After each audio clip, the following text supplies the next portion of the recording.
Հանցավոր խմբի անդամներին հաջողվել է 2 անձի բնակարան ներխուժել եւ սպառնալիքի միջոցով պատճառել առանձնապես խոշոր չափերի գույքային վնաս։ Բնակարան ներխուժած հանցավորները մայիսի 27-ին ահաբեկեցին Արգավանդ բնակավայրում ապրող ընտանիքի անդամներին։ Հանցավորները կապել էին տան անդամներին եւ սպառնալիքի միջոցով գումար պահանջել։ Դեպքի առթիվ նախաձեռնվել էր քրեական վարույթ։ Արտոյանը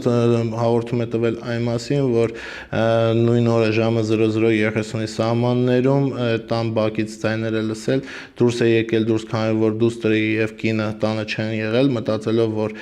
կինն ու դուստրն են վերադարձել, այդ ժամանակ արդեն իսկ նկատել է 2 անձի եւ հասկանալով, որ վերջիններս հափշտակություն կատարելու նպատակով են մուտք գործել իր տան բակ, վերջիններից հրել է, փորձելով հետ գնա, որպեսզի տան դուռը կողպի, այդ ժամանակ հանցան կատարած անձանցից երրորդը հետևից տուժողին ատրճանակի բռնակի հատվածով հարվածում է տուժողի գլխի հատվածին, պատճառելով վերջինիս մարմնական վնասվածքներ, այնուհետև 3 հանցան կատարած անձինք միասին բռնելով տուժողի Աթոյանի ձեռքերից հրել են դեպի տան ներս, որտեղ վերջինիս կպչուն ժապավենով կապելով վերջինիս ոտքերը, ձեռքերը եւ բերանը անընդհատ ծեծի են ենթարկել։ Երբ տան տերը հրաժարվել էր հայտնելով, որ չունի նման գույք տանը, հանցավորները դանակի եւ զենքի միջոցով սպառնալիքներ էին հնչեցրել, պնդելով, որ եթե տան տերը չկատարի իրենց պահանջը, վերջինիս կսպանեն։ Նրանցից մեկը դանակի սպառնալիքներով պահանջել է հայտնել տանը պահվող ոսկե զարդերի եւ գումարի տեղը, հակառակ դեպքում սպառնալով վերջինիս սպանել։ Տունը տակնու վրա անելուց հետո հանցավորները հափշտակել են այն ամենը, ինչն ընկել է ձեռքի տակ՝ գումար, իրեր, անգամ համակարգիչ։ Հենց նույն օրը նախաձեռնվել է քրեական վարույթ, քրեական օրենսգրքի 252-րդ հոդվածի 3-րդ մասի 2-րդ եւ առաջին կետերով։ Դեպքից շատ չանցած ստացվեց եւս մեկ նույնաբնույթ ահազանգ։ Հանցավորները հափշտակություն կատարելու նպատակով այս անգամ մուտք էին գործել միայնակ բնակվող 70-ամյա տղամարդու բնակարան։ 2024 թվականի հունիսի 2-ին ահազանգ է ստացել ոստիկանության բաժին, որ Աստղիկ բժշկական կենտրոն է տեղափոխվել Գրիգորյանը մարմնական վնասվածքներով, դեպքի վայր է մեկնել քննիչ օպերատիվ խմբի հետ միասին, որտեղ վերջիններս պարզել են, որ վերջինիս տան Անդրանիկի փողոցի 130 շենքի 44-րդ բնակարան ավազակային հարձակում է տեղի ունեցել եւ արդեն իսկ կատարվել է դեպքի վայրի զննություն եւ մնացած այլ քննչական ու դատավարական գործողություններ, որի արդյունքում պարզվել է, որ նույն օրը նույն շենքի մեկ հարկ վերև հատվածում հենց դարանակալել են 2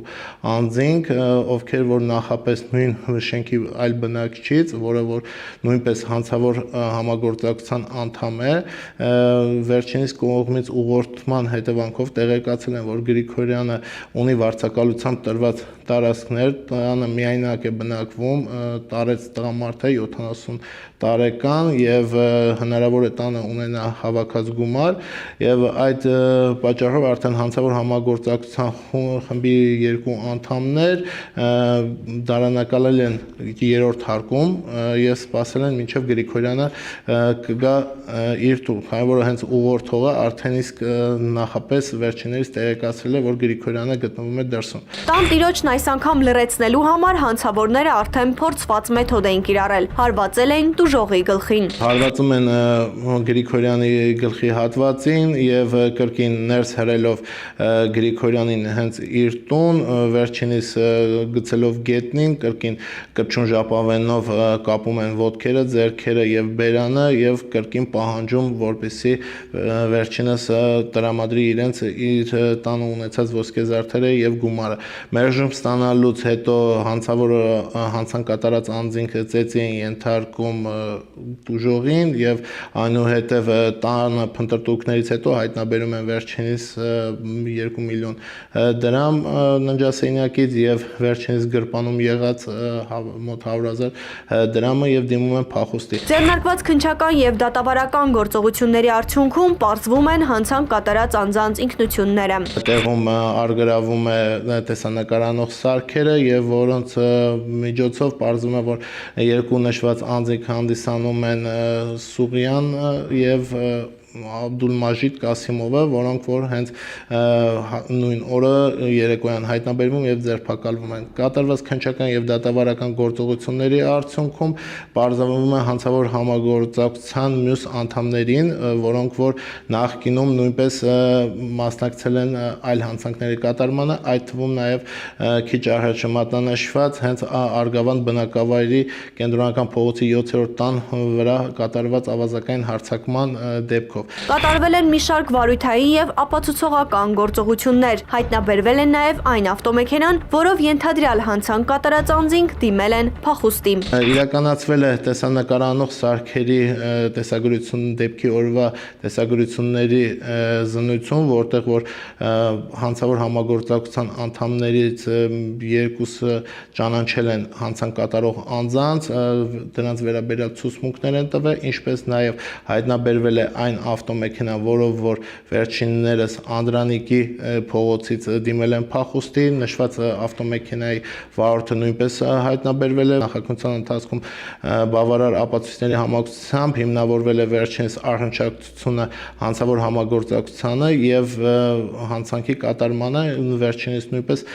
մեղադրանք է առաջադրվել Հայ-քրեական օրենսգրքի 252-րդ հոդվածի 3-րդ մասի առաջին եւ երկրորդ կետերով, ինչպես նաև 319 հոդվածի 2-րդ մասի առաջին կետով։ Նախաքննության ընթացքում ապացուցվել եւ հիմնավորվել է, որ հանցավոր համագործակցության անդամները 6-ն են եղել։ Երկուսը Ղանդիլյանը եւ Սուղյանը կազմակերպել են եւ ղեկավարել են հանցավոր համագործակցություն, որի հանցավոր համագործակցության կազմում ընդգրկել են եւ հավաքագրել են 4 անձանց, որոնցից մեկը ՀԴ քաղաքացի է եւ վերջինս ՀԴ-ից տեղափոխվելով Հայաստան բնակություն է հաստատվել վերջիններիս կողմից հավաքագրման նպատակով վարձակալած բնակարանում եւ վերջիններիս հետ միասին մասնակցել հանցանքների կատարմանը։ Նախաքննության ընթացքում նշված է 5 անձանց վերաբերյալ մեղադրանք է առաջադրվել քրեական օրենսգրքի 252-րդ հոդվածի 3-րդ մասի առաջին եւ երկրորդ կետերով, 252-րդ հոդվածի 3-րդ մասի առաջին եւ երկրորդ կետերով, Սուղյանին 318-րդ հոդվածի 2-րդ մասի 4-րդ կետով, Ղանդիլյանին 318-րդ հոդվածի 2-րդ մասի 4-րդ կետով, իսկ մնացած 3 անձանց 319-րդ հոդվածի 2-րդ մասի